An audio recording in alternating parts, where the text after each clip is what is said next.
direction, it's really always been a big thing for us at Naughty Dog.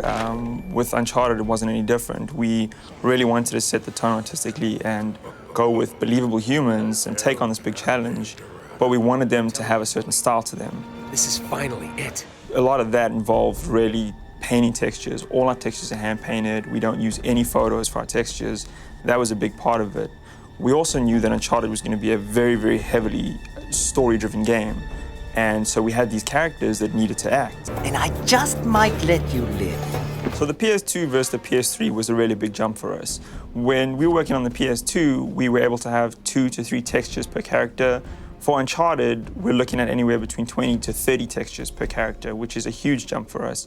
In terms of the models of the characters, we were able to go up to high detailed 30 million polygon characters, which is then converted into texture maps, but that was unheard of during the PS2 times. On the PS3, however, we have the power now to really take on human characters and make them believable. This is something that, was an incredibly overwhelming task, but we really took on head first. The PS3 was able to allow us to create subtleties that we wouldn't be able to do previously. Skin detail, pore detail, have anatomically correct body structures, elaborate facial expressions. These are all things that the power of the PS3 has really allowed us to actually create.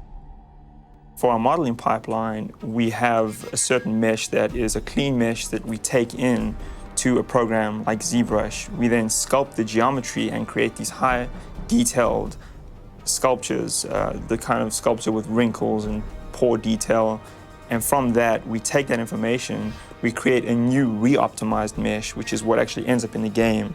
The purpose for that really allows us to define strong silhouettes. When you look at the character in the game, it has a very strong silhouette to it. To achieve cinematic quality, we looked at a lot of foams and the kind of things they were doing. One of the things in foam that we weren't able to do on the PS2 that we're able to do on the PS3 now is they have complex shaders and complex rendering techniques. That allows us to create multiple layers of textures that we can pipe into a shader that gives us complex skin. We also looked at a lot of rendering techniques that take place in foam, post-blur effects, specific lighting per character, soft shadows, all of these things is what really brings cinematic quality characters to life, and we try to emulate those things in game. In order to create these characters, we knew as well that we were going to need an extensive amount of facial poses. Initially, before on Jack games, we had somewhere between 60 and 80 poses. We figured for Uncharted, we were going to need anywhere between 200 to 300 poses per character. There's so many small things inside of a character that really brings them to life. If one of those things is not working or is wrong, it breaks everything. So we had to really make sure that every aspect of the character was at the highest possible fidelity to keep them alive. Initially, we focused a lot on the mouth, making sure that the mouth could hit the correct accents when someone was talking. But soon we brought people in, people were looking at it, and everybody focuses on the eyes. That's a natural human thing to look people in the eyes when you talk to them. So we realized we really had to put a lot of attention into the eyes. This involved creating movement of the eyelids when the eyeball moved around. We would change the shape of the eyelids.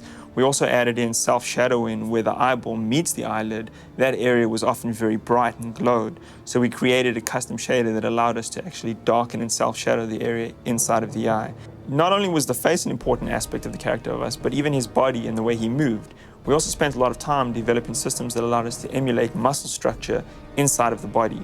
So when the character actually flexes his arm, there's a bicep bulge. When he moves around, his chest actually has volume and form to it. So we created underlying joint structures that actually emulated muscles, and now when Drake moves around, he has a solid mass, a solid form, and he really feels like a believable character that's there and that's tangible.